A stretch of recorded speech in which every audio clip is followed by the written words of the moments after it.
La Sociedad Española de Radiodifusión presenta... Ser... ¡Viva la radio! Podcast. Siempre. Yo creo que fue la de 2001, Una Odisea en el espacio, y se había reproducido un Rembrandt. O sea, con inteligencia artificial habían metido todas las características de cómo pintaba Rembrandt, los pigmentos que utilizaba. Entonces, con todos esos retratos, la máquina había aprendido pues las convenciones y cómo pintaba Rembrandt y reprodujo un Rembrandt. Pero claro, la cosa... ¿Reprodujo o hizo uno nuevo? Imagínate, es como si hubiese cogido el ojo de este, la nariz de este retrato, un pelo de aquí, un pelo de allá. Claro, ahí en realidad no se está inventando un Rembrandt porque está cogiendo todo lo inventado, lo está metiendo en una batidora y está exprimiendo otra cosa diferente, ¿no? O sea, lo original de un pintor es la idea que viene de la nada. Entonces, bueno, no sé si eso que iba al hilo de Caravaggio. Esto es otra discusión. Es un debate, ¿no? Es un debate. Esto es un debate. Discusiones. Esto es un debate. Esto es para otro día. un debate. Pero, no, además en la radio, en este espacio, hablamos mucho de esto. Sí. Porque... Y no con la misma opinión. We've been gone for such a long time that I'm almost afraid to go home. A long road is a long, dragged out imagination where things can go wrong, but we keep rolling on.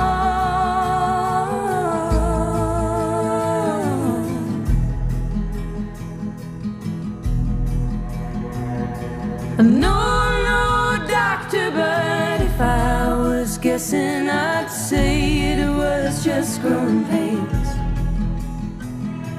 And painful as growing is, we can't forget it's hard to get to taking the reins, and we'll all be okay.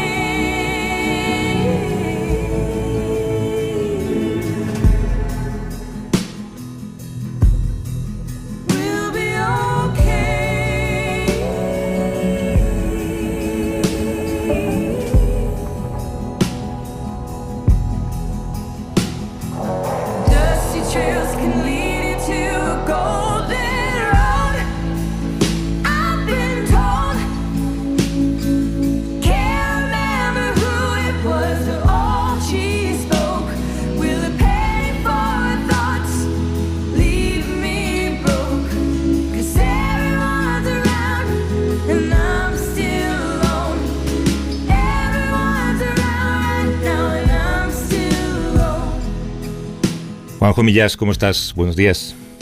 Buenos días, Javier. ¿Y tú? ¿Cómo va todo? Yo bien, pero tu catarro, ¿cómo va? Bien, ya en el poscatarro diría, que porque estos catarros de invierno cada año son más largos, ¿eh? Y bien, ya en una situación así como de convalecencia, que es la mejor situación que yo conozco para el ser humano, ¿no? Porque tienes la impresión de que todo lo estrenas, ¿no? Bueno, vas a mejor. Estrenas el cuerpo. ¿Eh? Cuando dices que los catarros cada año son más largos, ¿dices cada año del calendario o cada año de vida? No, vamos a ver, es que te oí a ti, que la última que cogiste te duró un mes, por lo menos. Sí. Pero es que se lo he oído a mucha gente. Joder, llevo arrastrando este catarro, ya fuera de lo más fuerte, de los días más fuertes, ¿no? Llevo arrastrando este catarro un mes y tal, y antes los catarros, estos de vías altas, duraban 3 días, ¿no? Yeah. 3 días, 4, pero ahora parece que se prolongan misteriosamente. Yo a veces tengo la impresión de dar 3 pasos adelante y 1 atrás. Es decir, que me levanto un día, digo, uy, qué bien hoy estoy, tal, me voy a caminar, vuelvo estimuladísimo de la caminata y tal, y al día siguiente recaigo un poquito. No tanto como antes, pero recaigo un poquito. Y así voy, cada día un poco mejor, pero con cada 3 días un poco, ¿no? Peor. Que fíjate, estaba pensando que el día en que estamos 3 de marzo, hace 4 años, si hubiéramos estado hablando de catarros y de síntomas y tal, qué diferente habría sido el diálogo, ¿eh? Parece mentira que sean 4 años.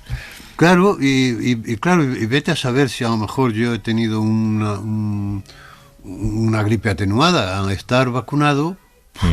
Pues yo qué sé, pero vamos, yo fui a un médico y me dijo, no, esto es de Vía Santa, nada, me mandó cosas así de estas para aliviar los síntomas, pero claro, que dan miedo tomárselas, porque es que abres el folleto de instrucciones y dices, es que no lo tengo aquí, si no tengo me diría, pero es que es un testamento de efectos secundarios, bueno, todos terribles, ¿eh? Te recomiendo que escuches luego la sección de ciencia, que a lo mejor planteamos esto y tenemos alguna respuesta para ti y esperanzas de futuro para que no tengas que volver a leer prospectos.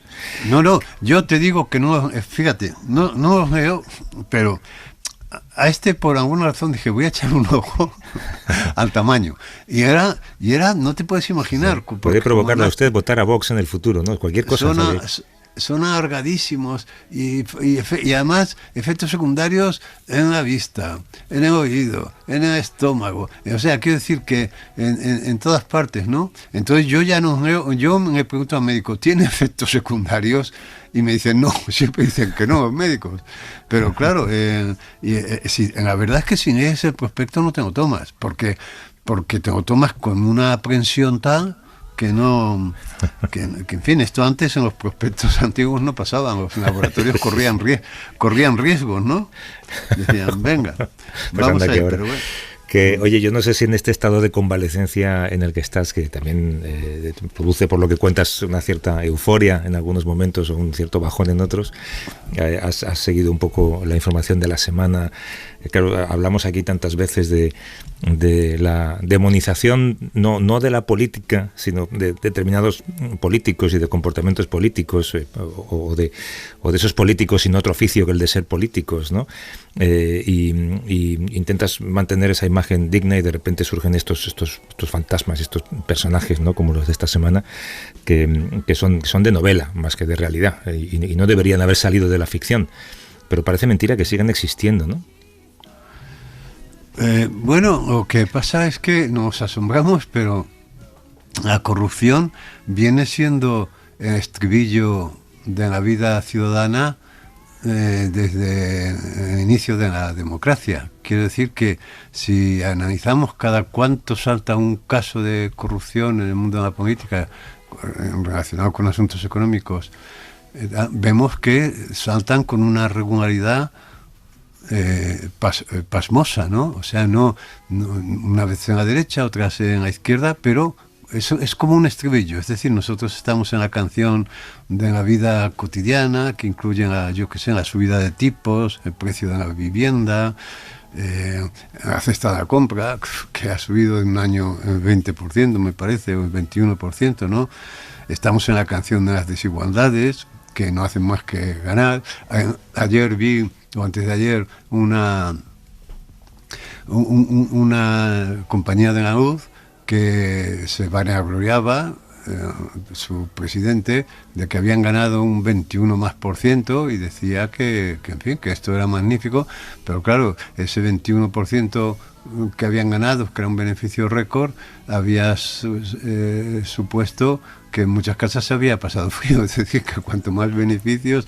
Bueno, estamos en esa canción de la vida cotidiana y de repente llega el estribillo, y en el estribillo siempre es lo mismo, pues alguien se ha metido la mano en la caja, ¿no? No nos debería extrañar, porque como no nos debería extrañar que en una canción haya estribillo. Pero a mí, fíjate, lo que más increíble me parece de la corrupción es que ponga tan contenta a la derecha cuando se corrompe a la izquierda y tan contenta a la izquierda cuando se corrompe a la derecha, ¿no? Porque, pero no solamente en el nivel político, ¿no? Pues claro, ahora al PP le falta batir palmas y bailar sevillanas, ¿no? Por lo que ha pillado, del mismo modo que antes a PSOE cuando, en fin, todos los asuntos del PP, ¿no? Pero también en el nivel individual, seguramente tú y yo y muchos oyentes, pues que cuando pillan un caso de corrupción en aquella formación política que consideramos adversaria de nosotros o que no consideramos nuestra, nos frotamos las manos. Y a mí eso me parece que es espantoso, porque en realidad todos nos deberíamos, en fin, conmover por los casos de corrupción, hasta el punto de que lo decente, en fin, habría sido, por ejemplo, en este caso, que Feijóo hubiera llamado a Sánchez cuando salta esto del Conde y tal, y me hubiera dicho, oye, siento mucho esto de la corrupción en tu partido, en fin, en estos casos y tal, si te puedo echar una mano. Pero claro, también el PSOE debería haberlo dicho, cuando a menos que lo que esté corrupto sea el sistema. Y entonces se dé por hecho que esto es así y que cuando te toca a ti, pues nos toca bailar a nosotros, ¿entiendes? Es decir, que ya se da, porque claro, lo normal, si pillan un caso de corrupción en la izquierda, no es que en la derecha bata palmas, sino que llamen y digan, oye, ¿os podemos ayudar en algo? Vaya faena, menudo marrón os ha tocado, ¿no? Con y al revés, digo esto también, pero lo que, si eso no pasa, es porque a lo mejor lo que está corrompido es el sistema, ¿no? De tal manera pero que... no crees, igual, claro, habría que saber si la corrupción forma parte de la naturaleza humana o de la naturaleza democrática, como dices tú, que es que está corrupta o que tiene agujeros y tiene grietas por las que se cuelan estos personajes, ¿no? Yo recuerdo, fíjate, creo que era Rodrigo Rato, ¿no? El que decía que para que un político no robe tiene que llegar rico al poder. Fíjate, él si era rico, porque era dueño de la Rueda Rato, emisoras, compañías, empresas y tal, y mira dónde acabó, en la cárcel, que también es una paradoja, ¿no? Yo creo que forma más parte de la naturaleza humana. Estos personajes, los coldos, están en todos los lugares. Yo es que no sé si toda la naturaleza humana existe, ¿no? Yo creo que no, me recuerdo un libro de hace muchos años que hablaba de estos niños criados en la naturaleza por un lobo, una ova, ¿no? Salvajes, niños salvajes, ¿no? Sí.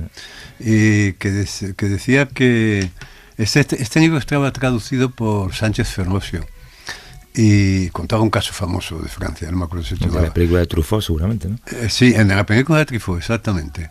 Y ese libro lo tradujo Ferlosio y los franceses, los autores franceses acabaron prohibiendo que se distribuyera en España porque Ferlosio iba poniendo notas a la traducción y resultó que las notas eran más grandes, más largas que el libro, o sea, y en una de aquellas notas recuerdo que Ferlosio decía que el ser humano es el único ser que carece de naturaleza, en el sentido de que si tú coges un león pequeño y te lo llevas a casa, pues cuando crece lo tienes que llevar al zoo, devolverlo a la selva, porque tarde o temprano es en su naturaleza y te puede arrancar la cabeza de un zarpazo, ¿no?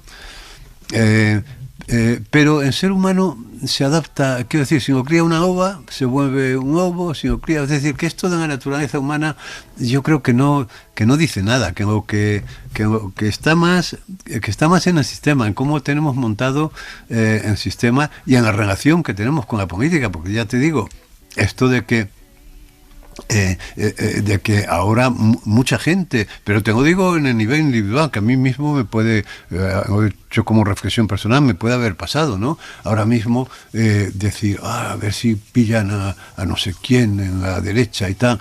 O sea, esto ver un poco la política como un partido de fútbol donde lo que importa es ganar.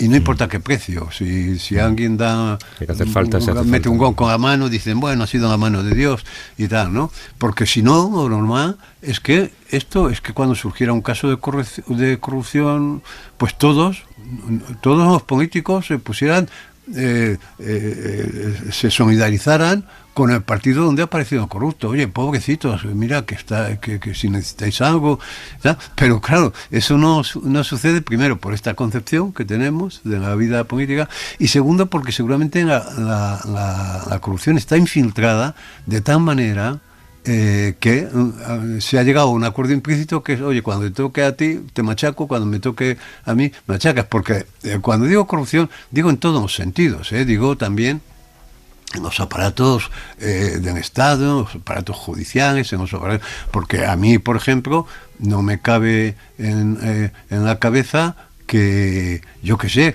que aquí en Madrid, en la época de Ana Botella, se vendieran pisos de protección oficial, pisos que habíamos pagado todos para la gente que tenía necesidades, fíjate en la necesidad que hay ahora de vivienda, y que vendieron a sus amigos, de los grandes fondos de inversión, y aquí no pasó nada, ¿no? Es decir, y hay gente que sobrevive con una facilidad increíble a la corrupción.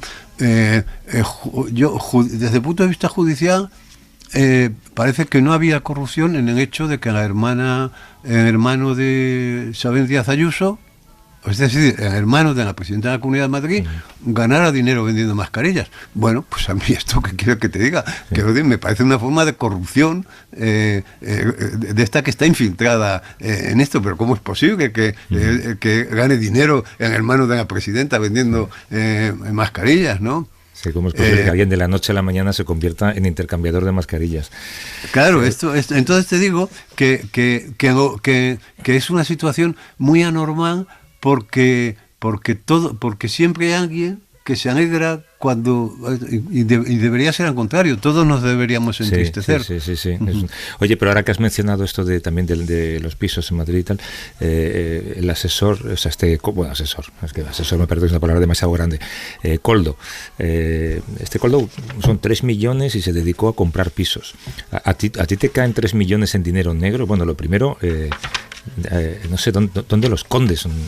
¿Una caja de zapatos en un altillo? Como hacía aquel. Claro, es que la naturaleza del dinero comprar negro... pisos que tiene también, oye, pues... no, pero comprar pisos ya ves que es muy peligroso, porque te pillan, ¿no? Quiero decir que la naturaleza del dinero negro es que es muy misteriosa, porque es un dinero de curso legal, dinero que tiene todos sus papeles en regla, diríamos, ¿no? Y que de repente, en fin, se mete en la cloaca y hay que sacarlo de la cloaca, hay que blanquearlo, ¿no? Y eso es muy difícil, porque tener dinero, el dinero es un superpoder, porque tú teniendo dinero, pues tienes alcance a muchísimas cosas. Eso no lo vamos a negar, ¿no? El dinero es un superpoder. Ahora, tú imagínate que a ti se te aparece la Virgen, o se te aparece el mago de los 3 deseos de la lámpara, y te dice, oye, pide un deseo. Y tú dices... Bueno, sin pedirlo, te dice, te doy 3 millones en negro, haz lo que quieras. No, pero tú imagínate que te dice, pide un deseo, y tú dices, pues yo quiero volar, por ejemplo, o volverme invisible, ¿no? Y te dice, vale, concedido, pero con una condición. Es un superpoder que no puedes utilizar, porque en el momento en el que lo utilices, lo perderás. Entonces tú te ves ahí, imagínate, siendo capaz, teniendo el poder de volar y de ser invisible en tu casa. Claro que no sé si se lo contarías a tus hijas, a tu mujer, y, oye, tengo este superpoder, pero no puedo utilizarlo porque me han dicho que en el momento mismo... Igual no me querían, pero... En el momento mismo de utilizarlo, lo perdería, ¿no? Bueno, pues el dinero negro es algo así, es un superpoder que en el momento de utilizarlo lo pierdes, a menos, habrá casos excepcionales, porque dinero negro por el mundo debe haber mucho.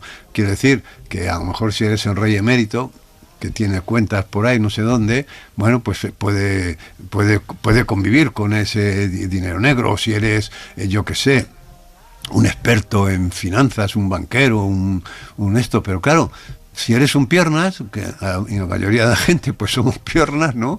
Entonces un piernas coge, pasa por delante de la vida la suerte esta, o la desgracia más bien, de pillar 3 millones de dinero en comisiones de las mascarillas, o sea, pasa en superpoder, sí. Y claro, no se resigna a que no ese usarlo. Superpoder no puede usar, porque en el momento en que lo use lo pierde, que es lo que le ha pasado, porque ¿en qué cabeza cabe que si tú te empiezas a comprar pisos en Benidorm, en Benidorm, además es que claro,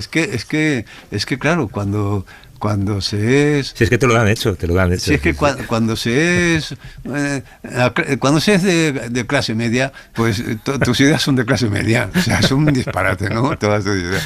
Claro, porque habrá gente por ahí... Mira, Rondán, que ha salido a la luz también a propósito de esto, sí.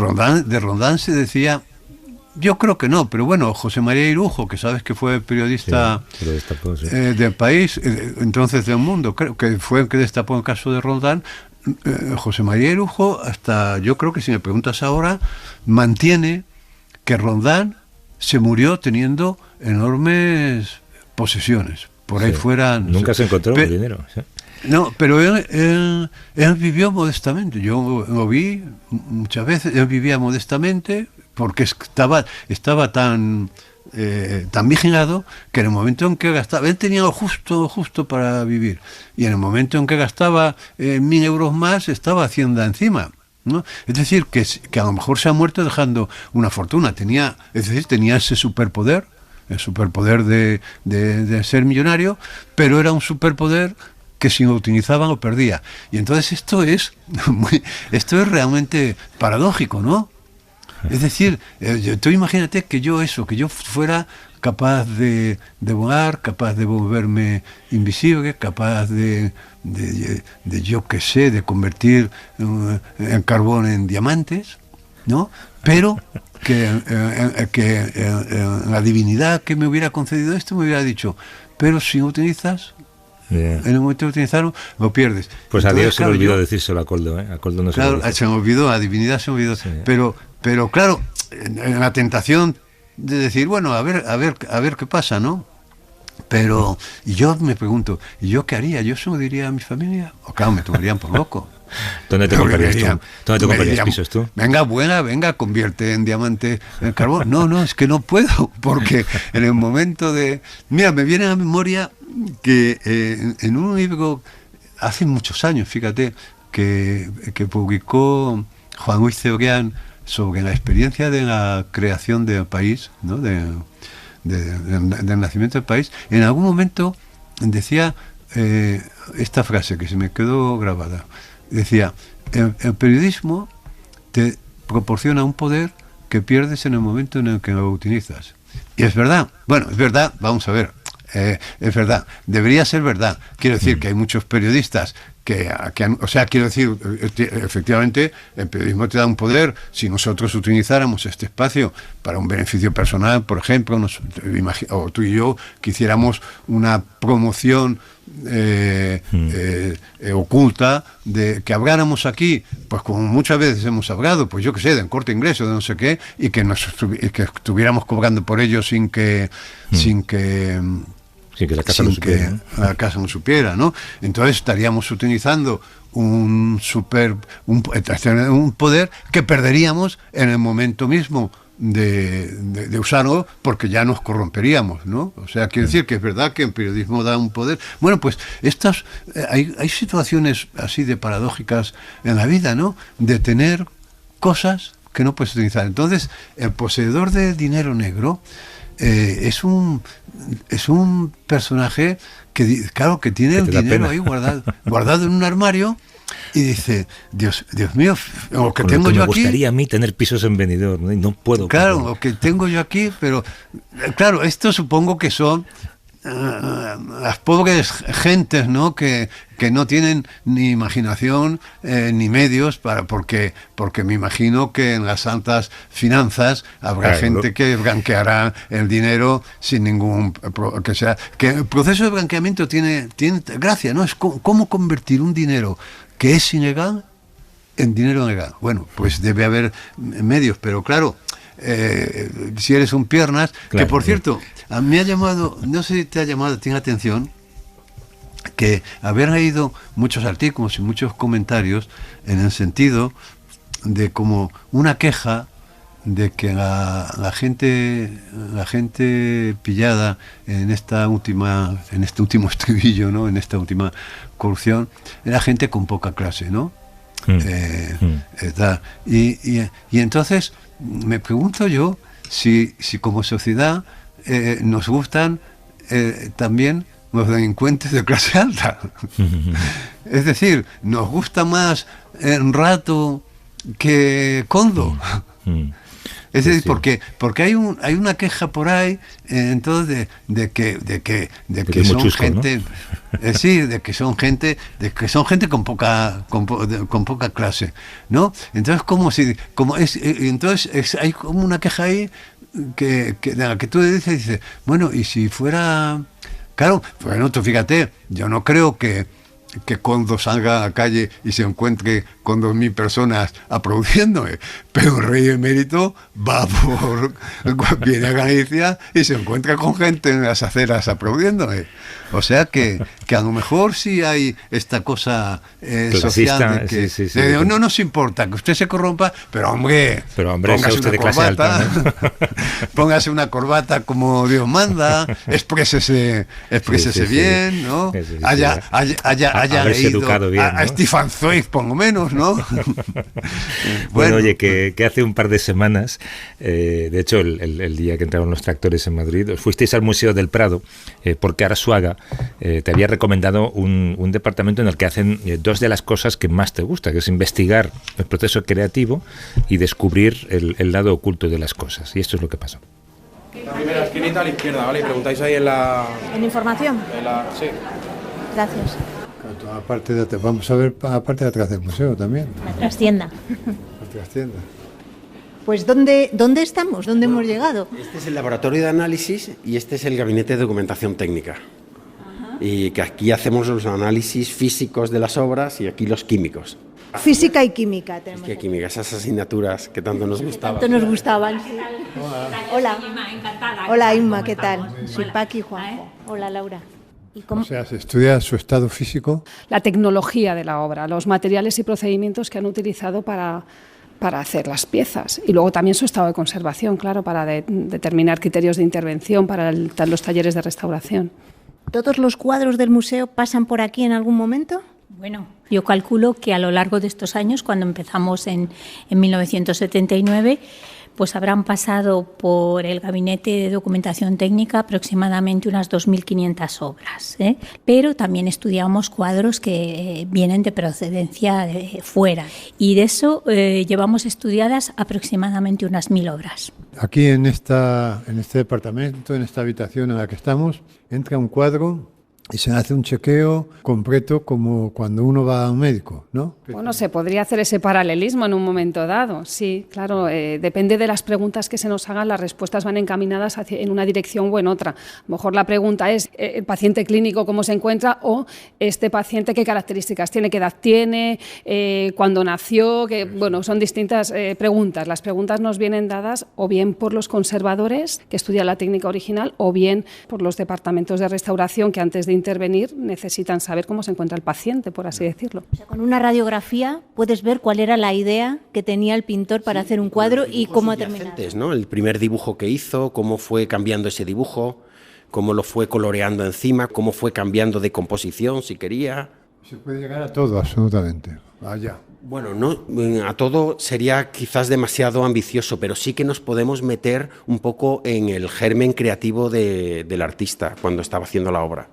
Además son documentos de alguna forma tremendamente inéditos y muy sugestivos porque los artistas cuando estaban trabajando y ocultando cosas no sabía que eso se iba a descubrir. O sea, estamos descubriendo cosas, los secretos que el pintor dio por hecho que nunca se descubrirían, ¿no? Sí, exacto. Claro. Pues os estáis metiendo en su intimidad. Eso decían cuando hicimos esta exposición, El trazo oculto, hace ya mucho tiempo, en el 2006, la prensa, una de las cosas que criticó es que estábamos metiéndonos en la intimidad de los artistas. Bueno, no lo sé. Bueno, no, que no digo que sea mal. Claro, no digo que sea mal. Tiene que ver al paciente desnudo para poder diagnosticar. Pero no lo hace público. Imagínate que el pintor para hacer manos hubiera hecho una escena porno y luego sobre esa escena porno hubiera hecho una anunciación, ¿no? Es interesante. Que a los personajes había que dibujarlos desnudos y luego vestirlos encima, con lo cual muchas veces en los dibujos, sí, porque decía que si no parecían, ¿no? Como si no conocías el interior, aquello parecía un saco de nueces, ¿no? Con bultos y tal, pero... una cosa importante es que los grandes artistas con la documentación técnica, conociendo sus secretos, mejoran. Conocer todo el proceso te estás como descubriendo al artista y engrandeciéndolo. Y es verdad que los peores pintores o los pintores mediocres se hunden un poco en... Cuando los estudias a fondo. Cuando los estudias a fondo, ¿no? Se reconocen muchos de los trucos que tienen. ejemplo. En ese estudio llegáis también al tejido, al soporte sobre el que está hecho. Muchos de ellos no los podemos ver porque están tapados por telas nuevas que se han puesto en el siglo XIX. Entonces, la forma de estudiar los soportes originales es a través de la radiografía, que es la única técnica que nos permite verlo. Y esos soportes, además, hemos colaborado con la Universidad de Sevilla y hemos desarrollado un software que estamos implementando con inteligencia artificial para que llegamos a poder decir si dos tejidos que proceden de obras distintas proceden del mismo paño de tela. Por ejemplo, en la última exposición de Herrera el Mozo había una obra en el Museo del Prado atribuida a Ricci. A través de este software se pudo confirmar que tenía coincidencias muy altas con otra obra de Herrera el Mozo, con lo cual ese Ricci pasó a ser Herrera el Mozo. Porque estamos hablando de épocas en las que un lienzo tenía mucho más valor que ahora, ¿no? Hay muchos retratos donde incluso a los reyes se le volvía a retratar y se le cogía el mismo lienzo para retratarlo de nuevo. Y entonces hay dos Felipes IV, hay dos Carlos II, o la condesa de Chinchón, que hay 3 retratos, ¿no? Ahí está el retrato de la condesa, superpuestos los 3. Y eso, claro, la pintura va pesando cada vez más, ¿no? No hay bueno, tiene un craquelao que incluso... Un amigo que tiene la casa cada vez más pequeña porque va pintando sobre... no raspa la anterior, porque no raspa la anterior. Bueno, y también hay cuestiones históricas, es decir, hay muchos cuadros, por ejemplo, de Godoy que se ocultaron porque ya Godoy, cuando cayó maldito, no quería la gente tener en su estudio ni ninguna cuadros de Godoy, entonces se pintaban encima. Podría haber mensajes ocultos. Sí, bueno, hay veces hay inscripciones en las pinturas y eso se puede ver en parte con la reflectografía infrarroja, que es otra de las técnicas, que no es la radiografía que traspasa, digamos, todas las capas de pintura, sino que queda a un nivel superficial. Bueno, ¿y podemos entonces ver algo de esto? Sí. Esto es el dibujo, la reflectografía del descendimiento de Van der Weyden, por ejemplo. Entonces, aquí lo que estamos viendo es el dibujo. Es el dibujo, en parte mezclado también con los pigmentos de color que están más en superficie. Pero vamos, claro, es que el dibujo ya era fantástico, era un cuadro en sí. Exactamente, y eso viene a indicar lo que hablamos un poco antes, que los grandes artistas dibujaban fenomenal, o cómo cambió en dibujo la composición de algunos personajes, que los subió, ¿no? Aquí que esto que parecen unas gafas son unos ojos de este personaje que estaba más abajo, que los ha subido. Sí. Bueno, todo esto te ayuda un poco a comprender cómo había sido la escena. Tendríais que ponernos a la venta en la tienda, ¿verdad? Unas veces nos gusta más la documentación técnica que el cuadro. Ya. Es que es muy bueno. Yo esto lo veo en la tienda y me lo compro. Es que es muy bueno. Estoy pensando que vuestros reportajes también son ir un poco a la trastienda y ver lo que no se ve, pero de las cosas. Esto es ir a la trastienda de la creación. Y se me ha venido a la cabeza la novela inédita de García Márquez, que se publica ahora.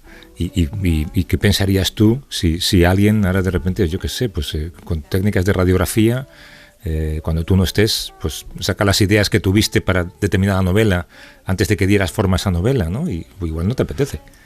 Claro, eso no es posible. No, a mí sí, no me importaría, porque a mí si algo me parece apasionante es la descripción de un proceso creativo, ¿no? Es decir, en la cocina, cómo fue en la cocina a mí eso me interesa muchísimo, y no hay muchos libros sobre eso, ¿no? Es apasionante, por ejemplo, en las cartas de Flaubert, cuando está escribiendo... La correspondencia fue ver cuando está escribiendo Madame Bovary, por ejemplo, es apasionante porque cuenta muchas de las situaciones a las que se ha visto enfrentado. Yo siempre lo digo, que siempre digo que si tú, cuando comienzas a escribir una novela, tuvieras la fuerza de voluntad de ponerte a escribir al mismo tiempo un diario de esa novela, es decir, un diario de navegación de esa novela, ¿no? Sin ninguna ambición literaria, simplemente contar cómo se te ha ocurrido esta idea, cómo se ha caído esta otra, que llevarás un diario de esa novela. Al final, cuando acabaras el proceso, tendrías que tirar la novela y publicar el diario, porque sería mucho más interesante el diario de la novela que la novela, porque los procesos creativos son apasionantes, y en parte porque se olvidan. Muchas veces te preguntan, ¿cómo se te ocurrió esta idea? Y esa idea a ti se te ha olvidado, pero fue un día en la cama que estabas dándole vueltas y de repente, o a mí muchas soluciones narrativas me han venido caminando. Yo a cuarto de hora de caminar, la cabeza se me pone a 100. Y entonces, si todo eso se pudiera registrar y recuperar, a mí me parecería fantástico. Incluso aunque se tratara de mis propias novelas, ¿no? Las dudas que tuve, como un personaje que creí que era hermano de este otro personaje, resulta que no eran hermanos, que eran un matrimonio, yo qué sé. Bueno, es que eso es, ya te digo, esto fíjate, estaba hace poco en una comida con Manuel Vinas, estábamos hablando de esto, y yo, a propósito de una novela que está terminando, y yo decía, es que mira, esto es lo más apasionante que es la cocina del escritor y en la cocina del artista en general. Tú imagínate el privilegio de poder entrar en el taller de Antonio López, ¿no? Y verle trabajar, ¿no? Imagínate poder entrar en la cabeza de un escritor, y ver cómo ha ido construyendo, ver en qué momento se me ocurrió esta idea o esta otra. Sería fantástico, pero esto en el mundo de la escritura... Para ti como observador, digamos, sería fantástico porque aprenderías y verías cosas que si no ves, pero como creador, ¿a ti te gustaría que, yo qué sé, pues por ejemplo, una idea que tú has descartado, alguien supiera que la tuviste? No me importaría. No me importaría porque es que eso tendría un contenido muy novelesco. O sea, el relato de todo este proceso por el que yo he ido descartando ideas, he dudado, me he torturado, he tirado una página, todo eso ya en sí mismo sería una novela que para mí quisiera yo, pero respecto a lo que yo he hecho, porque lo que yo he hecho a mí se me ha olvidado y no me importaría que... Y es que te digo que hay muy poca literatura sobre esto, porque nadie tiene esta fuerza, porque habría que tener también una fuerza descomunal, ¿no? Que es hacer un diario del libro que comienzas, un diario que fuera como el diario de a bordo del capitán del barco, ¿no? Donde fueras contando cada día los incidentes de navegación. Hoy ha pasado esto, hoy he discutido con mi familia, no he escrito, hoy me había propuesto escribir 7 líneas, no he escrito ninguna, me he ido al museo y en el museo he encontrado una solución. Ojo, sería fantástico. Tienes ahí un próximo trabajo, ¿no? Y además un título, Diario de una novela. Es un buen título pero es que es muy difícil. Es una fantasía que yo he tenido muchas veces, pero es muy difícil porque te exige una musculatura narrativa tremenda, porque después de haber dedicado también, ¿no? Tienes que crear, claro, después de haber dedicado varias horas a la novela, decir, ahora me pongo con el diario. Ahora hay novelas que tienen una virtud, y es que son, al mismo tiempo de contar la peripecia novelesca, cuentan la peripecia de la novela. Esto es muy interesante. Yo creo que haberlo conseguido en alguna novela mía, pero en fin, no me voy a citar a mí mismo. Pero en el último libro de Neina Guerriero, por ejemplo, en La llamada, que comentamos aquí, ahí hay, al mismo tiempo de contar la peripecia que está contando sobre esas personas que estuvieron en la ESMA, está contando cómo se desarrolla el propio libro, ¿no? Es verdad. Y eso es fantástico, porque es como ver, imagínate estos relojes que tienen, estos relojes más bien los antiguos, que tienen la tapa de atrás de cristal, de manera que son relojes en los que puedes ver al mismo tiempo la hora y el modo en que dan la hora, y la maquinaria. Y no son fascinantes las maquinarias de los relojes. Vamos a ver cómo descubren en el Prado esa capa oculta. Veis la radiografía ahora, ¿no? Estabais preguntando antes que si todo es digital. Bueno, pues la radiografía, la verdad es que seguimos utilizando película, la ves aquí, película radiográfica convencional, pero luego esta película se digitaliza, con lo cual la resolución Aquí utilizáis una tecnología, por entendernos, que es muy distinta a la que utilizan en el mundo de la medicina. Pero del mundo de la industria, de toda la vida, la de toda la vida, pero tanto la metodología como los equipos como el material es de industria, no de medicina. Y esta placa que estamos viendo sería una placa de pulmón y corazón idéntica. Exactamente, pero aún así la metodología es distinta, simplemente porque en medicina el paciente respira, a ser posible, entonces los tiempos de exposición son muy cortos, de décimas de segundo. Sin embargo, en industria el objeto no se mueve, con lo cual podemos permitirnos exposiciones más largas y mayor calidad de imagen, y una gama de grises más rica. Yo cuando voy a un médico o a un dentista, por ejemplo, y me hace una radiografía, prepara aparato y sale de la habitación, ¿la radiación no hace daño a los cuadros? No, la radiación lo que produce afecta a las células vivas. Entonces, bueno, como en nuestros casos no hay células vivas y si las hay casi mejor que se mueran porque son algún insecto o alguna cosa, entonces no tenemos problema.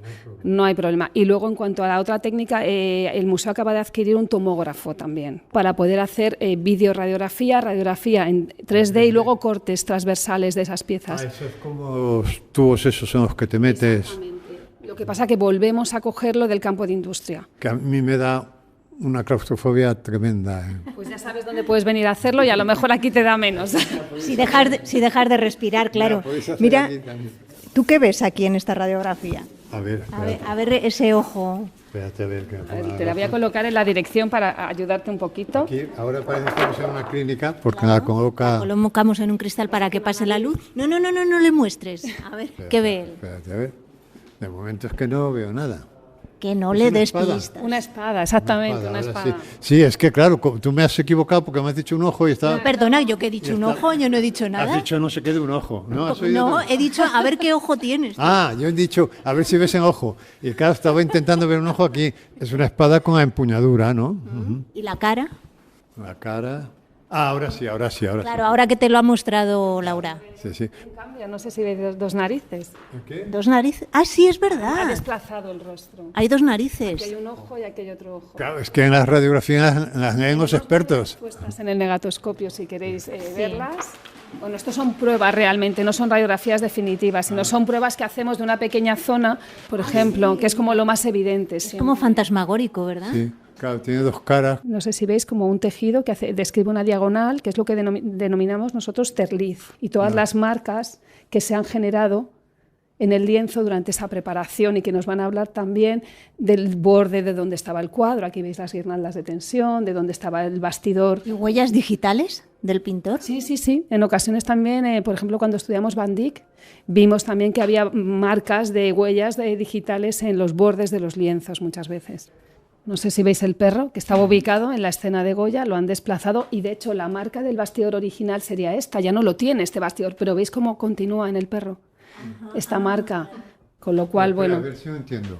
Son dos obras, una es copia de otra. No, son dos obras diferentes. Para la exposición de cartones de Goya vino esta obra atribuida a Valleu. Sí. Y al hacer aquí la documentación técnica vimos que estaba formado por dos obras de dos artistas distintos.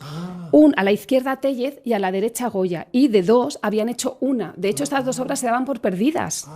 Y de pronto vimos no solamente que el perro pertenecía a la de Goya, sino también, no sé si veis aquí, la figura con la boca abierta de la loba, la lengua, los dientes. Entonces recuperamos la obra de Goya y la obra de Téllez. Sí. También muy detectivesco, ¿eh? Es apasionante, esa es la palabra. For the sorries of your soul, they are the worries of my household. I hear the wind howling at my swinging door, but at your house the weather's pleasant, nothing more. Se ha restaurado recientemente. Entonces esta obra, al hacer la radiografía, pues nos llevamos la sorpresa de que la cabeza de Goliat ha cambiado muchísimo, la ha modificado, no sé si veis que los ojos estaban desorbitados, la boca abierta con los dientes. Los ojos están más abiertos. En el original es como que en la cabeza todavía conserva todo el horror, ¿no? Y aquí es como si estuviera muerta ya, digo yo. Sí, parece como que decidió finalmente pintar un momento ligeramente posterior, ¿no? O sea, aquí está todavía vivo y ya lo pinta muerto. El único Caravaggio que tenemos y ahora se ha restaurado, pero claro, esto sigue sin salir porque es una decisión del artista el tapar esta cabeza, por ejemplo. Entonces, esto es relativamente frecuente porque los artistas comienzan con una idea y terminan con otra, entonces es relativamente frecuente. Me imagino que cada vez que descolgáis un cuadro de estos para llevarlo a la radiografía y tal, ahí también habrá unos protocolos de seguridad brutales. Muchas veces es más fácil que se desplace el equipo a donde está la obra que mover la obra, por los seguros, por la conservación de la obra. Decíais antes que estabais utilizando software, con inteligencia artificial y tal, estoy pensando que como saben cómo están compuestos todos los pigmentos, los soportes, los trazos, tú le metes toda esa información a la inteligencia artificial y te hace un Caravaggio tranquilamente. Quiero pensar que no. Quiero pensar que ni puede hacer nuestro trabajo de interpretación todavía, ni por supuesto, puede sustituir a Caravaggio. Quiero pensar que no. ¿Y lo más sorprendente que te has encontrado detrás de un cuadro? Pues, por ejemplo, hay un cuadro en sala que podéis ir a verlo, que es de Gossaer, un pintor flamenco, que había hecho un calco del políptico de Gante, de las cabezas del políptico de Gante, y ese papel, ese calco que había hecho, lo pegó encima de la preparación y pintó encima. Y ahí quedó, y ahora podemos ver las marcas de agua del papel, algo que se sale de toda lógica, ¿no?, de un procedimiento artístico. A veces también hay inscripciones, como os comentaba Jaime, pues debajo de la Piedad de Fernando Gallego hay una inscripción que pone rojo, azul y textos, a veces encontramos, o sea que bueno, eso también es bastante sorprendente. Vamos por aquí, si queréis. Esta sala está siempre llena. Siempre, ¿no?, por el Jardín de las Delicias. Vamos a pasar por aquí. Es esta ahora. Te lo voy a señalar para que... ¿Ves aquí un brillo diferente? Sí. Ahí. Gracias. Y lo mismo en la cabeza central de Cristo. Sí. No sé si veis ahí también una línea, eso nos delimita el papel. Por ahí tiene un brillo distinto, porque no es lo mismo pintar al óleo sobre papel que sobre una preparación. El descendimiento de Van der Weyden, el que habéis visto en gris, hemos visto. Que lo veáis un segundo, porque el color es tan increíble. Yo creo que gana. Gana el color. Gana el color. Ahora fíjate, la palidez del cuerpo de Cristo ya se adivinaba en el blanco y negro, ¿eh? Esa palidez mortuoria. Pues fíjate que en blanco y negro parecía más vivo que así en color. Esta obra es de las primeras que hace un paralelismo entre la muerte de la Virgen y la muerte de Cristo, y si os fijáis, casi parece más muerta, con la tez más blanquecina, más pálida la Virgen que su hijo. Sí. Casi es... Desde el momento en que fue pintada, levantó como pasiones, mucha gente quería poseerla. Se pintó para la capilla de los Ballesteros de Lovaina. Entonces, una vez que se cuelga allí, bueno, pues María de Hungría, que era regente de los Países Bajos en el siglo XVI, bueno, pues la vio y deseaba tenerla, y al final insiste y parece ser que convence al gremio y se la venden a cambio de una copia hecha por el mejor pintor de aquel momento, ya un siglo después de Roger van der Weyden, que era Michael Coxey. Felipe II la quiere y aparece una segunda copia de Coxey, que es la que tenemos hoy en día en el Escorial. Y luego hay una tercera copia en la Capilla Real de Granada. Entonces, de la misma escena tenemos 3 copias hechas en el siglo XVI, a escala exactamente iguales, o sea, por los mejores pintores del momento. Entonces, para hacernos una idea del original, la pasión que despertó. Es que es muy bonito. Qué privilegio en haber visto primero el dibujo. El dibujo, ¿no? Claro, porque ves todo el proceso creativo, casi entras en la cabeza del pintor, ¿no? Estaba pensando, Juanjo, frente a los personajes de los que hablábamos al principio, qué gran cosa en la vida es tener un oficio, trabajar en tu oficio y que te haga hablar de tu trabajo con la pasión con la que habla esta gente, ¿eh? Sí, porque seguramente dice en refrán que cuando el diablo no tiene nada que hacer con el rabo mata moscas, ¿no? Sí, en cambio, y entonces esas moscas pueden ser las corrupciones. Sí. Ocurrió una cosa muy graciosa en este viaje, y es que vino a saludarnos Javier Solana, que no sé si es el presidente del Patronato del Museo del Prado o algo así. ¿Sí? Y me saludó, en fin, con muchísimo cariño, y que nos seguía, y bueno, y que una admiración tan grande que tenía por mí, por nosotros. Y entonces me presenté a Paqui y le dije: mire, esta es mi compañera Paqui Ramos. Y dice: sí, a ti también te escucho. Y luego se volvió hacia, no sé si el jefe de prensa o quién, y dijo: ¿la escucho? ¿Y qué le dijo el jefe de prensa? Afirmativo. No sé, porque fue todo así muy rápido y muy mental, pero estuvo mucha gracia. Sí, también te escucho. Y se mueve inmediatamente como un reflejo cuando dice, ¿la escucho? Ahí lo que me gustaría saber es la reacción de Paqui. Bueno, oye, que tú sé que destruiste las primeras versiones de tus novelas, ahora ya empieza a dejar cosas. ¿no? Que luego se pueda escarbar claro, un poco, pero ¿no? fue inocentemente. No, claro, ahora el problema es que en ordenador no deja rastros. O sea, yo mis 7, 8 primeras novelas están escritas a bolígrafo Big punta fina, y lo que pasa, y hacía 3 copias de cada una, o sea, 3 versiones. Y en las 2 primeras, como no eran buenas, las tiraba inocentemente. Y tengo el manuscrito, pero de la tercera, hombre, también con alguna corrección, ¿no? Pero fue una tontería de juventud. Las debía haber dejado. Siempre estoy ofreciendo un reportaje de vender una novela tuya en Wallapop y ser tú el que entrega esa novela, pero no queréis hacerlo. Lo conseguiremos. Un abrazo, Juanjo. Hasta la semana que viene. Un abrazo, cuídate. Hasta luego. He danced close to me like I hoped he would. He danced with me like I hoped he would. Something tells me I'm into something good. Something tells me I'm into something. ¿Qué quieres, comprar algo? Es que en las tiendas de los museos me encantan. Ah, sí. Es bellísima esta camiseta, ¿no? Bellísima. Es una camiseta negra con unas flores en un lado. Tampoco me parece nada del otro mundo, ¿no? Pero están situadas de un modo muy estratégico. No me digas. No sé, de todas las camisetas que hay aquí, sería la última en la que me hubiera fijado. Joder, chica, pues no tenemos gustos nada parecidos. No. A mí me parece de un buen gusto, de una delicadeza, esta cantidad de negro y de repente ahí... Ese pegote de flores. Ese pegote de flores en el corazón. Y las plumieres, joder. Ya nadie usa plumieres, ¿no? Con lápices de colores. Mira qué bien suena. ¿Te acuerdas de los plumieres de 2 pisos? Me acuerdo. Yo nunca tuve uno, pero me acuerdo. Es un trauma. Mira, carpetas, lápices... Es muy común, ¿eh?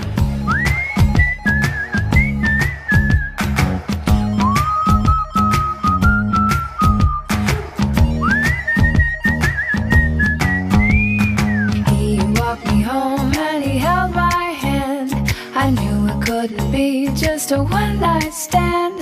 And he asked to see me next week, and I told him I could. Something tells me I'm into something good. Something tells me I'm into something. Something tells me I'm into something good. Something tells me I'm into something. Something tells me I'm into something. Para no perderte ningún episodio, síguenos en la aplicación o la web de la SER, Podium Podcast o tu plataforma de audio favorita.